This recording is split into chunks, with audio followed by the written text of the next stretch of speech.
Hi everybody. So with the holidays coming up, I thought I would do a video about how to do the holidays without completely falling off the wagon and gaining a bunch of weight. So I have basically 5 tips that I think are really going to help you. I've had clients use these tips and they've been successful, so I figured I'd pass them along. The first thing is to eat smart. So if you're going to have a holiday feast, you have to eat smart. Not all items in your holiday feast are going to be created equal, okay? Some are going to be healthier than others. So for instance, your most valuable items are probably going to be turkey, potatoes, and salad, okay? Mashed potatoes, while they do have milk and dairy and sometimes butter, it's really easy to control the portion size, and a potato is a starch, and there is a function for starch in your body. So, and it's much better than the stuffing, which is very high in carbs and sugar and doesn't do a whole lot for you. Turkey's great because you have a good source of protein. It's a lean meat. As long as you're not frying it, it's usually a good option. And salad, of course, is the best option because you have your vegetables. Some of the worst things that you could eat would be ham. Most ham is glazed with sugar, so that's going to add to the sugar content in it. Also, like I said, stuffing is probably one of the worst things you can eat as well. It's very, very high in carbohydrates, and it's generally artificial. And then any sort of sweets that you eat, any sort of pies, cakes, all that kind of stuff, that tends to be really unhealthy as well. Second tip is portion control, okay? People act like Thanksgiving is going to be their last meal. We don't have food shortage in this country yet. Thanksgiving is not going to be your last meal. Portion control, okay? You don't need to eat an excessive amount of calories. It all comes down to portion control, and you have that control. So some ways you can control your portions without even knowing it are to use smaller plates, because you literally cannot fit as much on that plate as you can, and then don't go in for seconds. Keep the seconds off the Thanksgiving table. Serve yourselves before you sit down at the table, because most likely you're not going to want to get up and re-serve yourself. Okay? Do not take leftovers home.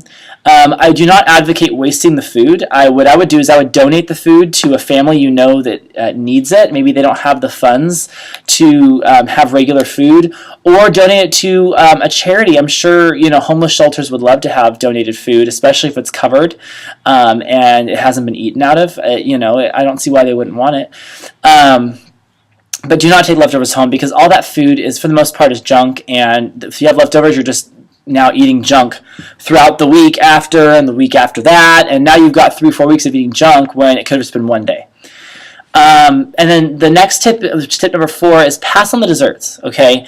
I know it's really hard. We all like our desserts. We like our sweets, but there's literally nothing but sugar in them. There's no nutritional value, and they're such an easy thing to cut out. I mean, I personally would rather have the wholesome food that's, kind of hearty and kind of gives you that comfort food feeling than to have sweets. So that is going to be something that if you really do that, you're going to see your calories drop dramatically on Thanksgiving, because there's a lot of calories in those sweets, especially pumpkin pie. And then last but not least, we don't think about this, but really watch the alcohol consumption. I know when I'm around family, we all tend to drink, and it's fine and it's fun, but excess alcohol consumption, actually even a little bit of alcohol consumption, will cause an insulin response within your body.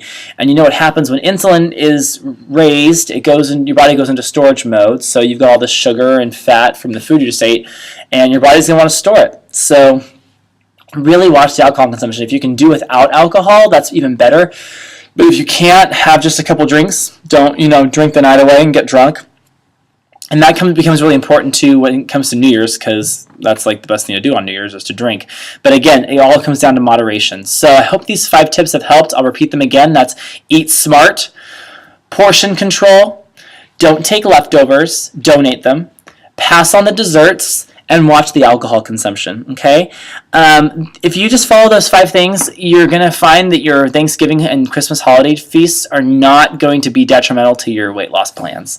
For more information, please like my Facebook page. That's facebook.com/fitnesswithphilipbondi. Philip with 1 L, Bondi with an I. You can log on to my website, and there's more information there. It's www.fitfresno.com. That's www.bfitfresno.com. You can also subscribe to my YouTube channel. I would really appreciate that. It's Fitness with Philip Bondi. And if you have any questions, feel free to either text me, my number's on my Facebook, or message me over Facebook. I'm happy to help anybody who is trying to get to the holidays and is trying not to gain a bunch of weight in like 2 days. So just let me know if I can help you. And until the next video, I will see you guys soon. Thank you very much. Bye.